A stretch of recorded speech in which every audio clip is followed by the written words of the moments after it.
সৰুতে গুৰুবাদ্য বজাই ভাল পাইছে হয় মই গুৰুবাদ্য মানে বজাই ভাল পাওঁ সৰু পাই এতিয়া মই এই বাদ্যসমূহ নিজে বনাওঁ তাৰপিছত আৰু সৰুতে মই বনাব পৰা নাছিলোঁ কিন্তু পিছলৈ মই সেই বিষয়টো ভাল পাই কাৰণে মই নিজেই বনাবলৈ চেষ্টা কৰিলোঁ আজি আমি চিনাকি কৰাম এগৰাকী বিশেষ ব্যক্তিৰ সৈতে 9 প্ৰ এগৰাকী ব্যক্তিৰ বিষয়ে আজি আমি ক'ব ওলাইছোঁ এগৰাকী ব্যক্তিক দেখুৱাব ওলাইছোঁ যাৰ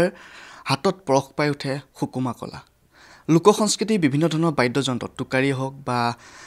আনন্দ লহৰীয়ে হওক অতি সুন্দৰভাৱে বজাব পাৰে আৰু নিজে প্ৰস্তুত কৰে গছৰ মূৰহাত ভিন্ন প্ৰতিশ্ৰমীৰ সৌন্দৰ্যৰ প্ৰাণ ঢালি দিয়া আৰু লোক সংস্কৃতিৰ ভিন্ন বাদ্য প্ৰস্তুত কৰি পৰিৱেশন কৰাত পাৰ্গত তেওঁ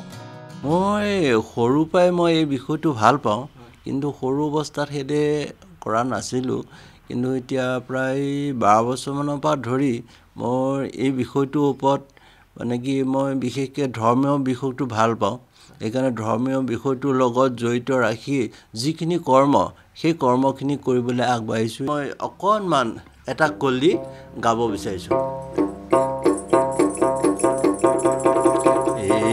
এৰা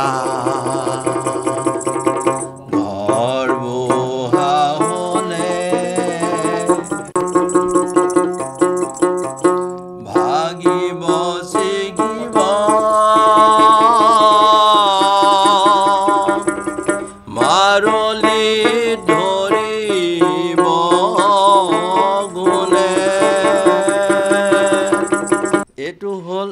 একতাৰা এইটো জাতিলাও খোলাৰ পৰা নিৰ্মাণ কৰা হৈছে ঋষিমুনিসকলে আনন্দ লাভ কৰিবৰ কাৰণে তেওঁলোকে একতাৰা ব্যৱহাৰ কৰে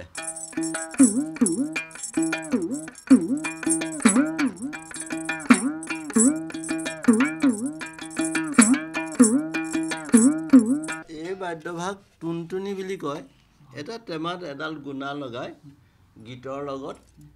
বজায় এই বিশেষকৈ এই হনুমানেও এই বাদ্যভাগ বজাইছিলে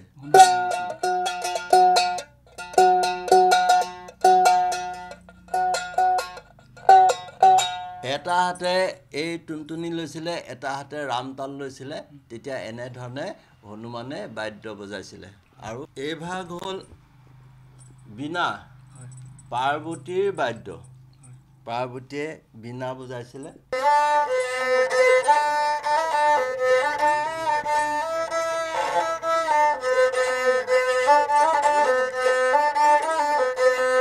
সুকুমা কলা আৰু লোক সংস্কৃতিৰ প্ৰাগত এই ব্যক্তিগৰাকী হৈছে নাৰায়ণপুৰৰ বুধেন পাচলি সুকুমাৰ কলাৰে এগৰাকী মাতৃৰ স্নেহ হৰিণা কাছৰ আদি জীৱন্ত ৰূপ দি আহিছে এই ব্যক্তিগৰাকী এটা কাঠৰ মুহা আচলতে কাঠৰ মুহাটো আপোনালোকে লক্ষ্য কৰিলে দেখিব যে কাঠৰ মুহাটোত সুন্দৰভাৱে তেখেতে উপস্থাপন কৰিছে এটা প্ৰাকৃতিক দৃশ্যাৱলী এটা কাঠেৰে তেখেতে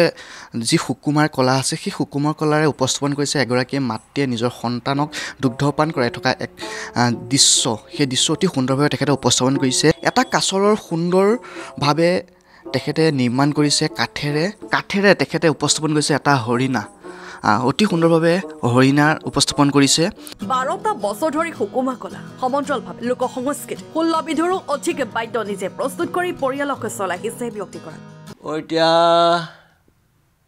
প্ৰায় 16 বিধমান বাদ্যযন্ত্ৰ আছে বৰ্তমান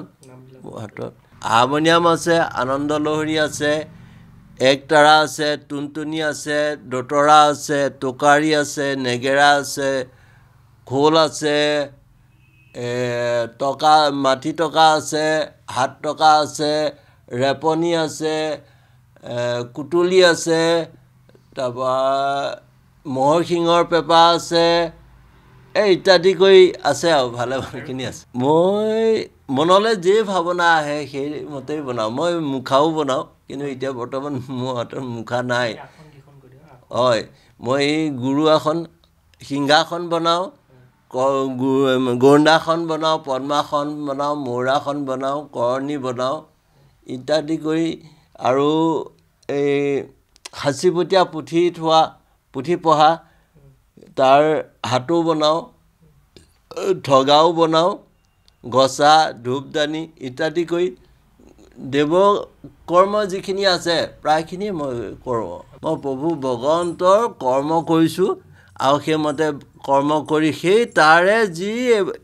এপইচা পাওঁ সেই এপইচাই মই ঘৰৰ পোহপাল দি আছোঁ। সংৰক্ষিত লোক সংস্কৃতিৰ বিভিন্ন বাদ্যযন্ত্ৰসমূহ ভিন্ন প্ৰান্তত সুন্দৰভাৱে পৰিৱেশনো কৰে শিল্পীগৰাকী। মই সাহিত্য সভালৈ গৈছোঁ, তাৰপিছত লখিমপুৰ সোণালী জয়ন্তীলৈ গৈছিলোঁ, লখিমপুৰ জিলাৰ সোণালী জয়ন্তী। তাৰপিছত এই হেৰি আছিলে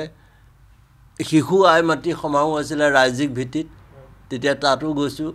এনেকৈ গৈছোঁ, বিভিন্ন ঠাইত গৈছোঁ। ৰাইজৰ সহায় সমাদৰ সকলোৱে ভালেই পায় আৰু সেইকাৰণে মই সেই ৰাইজৰ সমাদৰৰ কাৰণে মই নিজেও আনন্দিত হৈ মই এই কৰ্মখিনি কৰি আছোঁ। শিল্পীগৰাকীৰ এই প্ৰতিভা ৰাইজৰ মাজত যাতে বিয়পি পৰে আমিও জনালোঁ তাৰ শুভকামনা। Bureau' report, Lakhimpur today.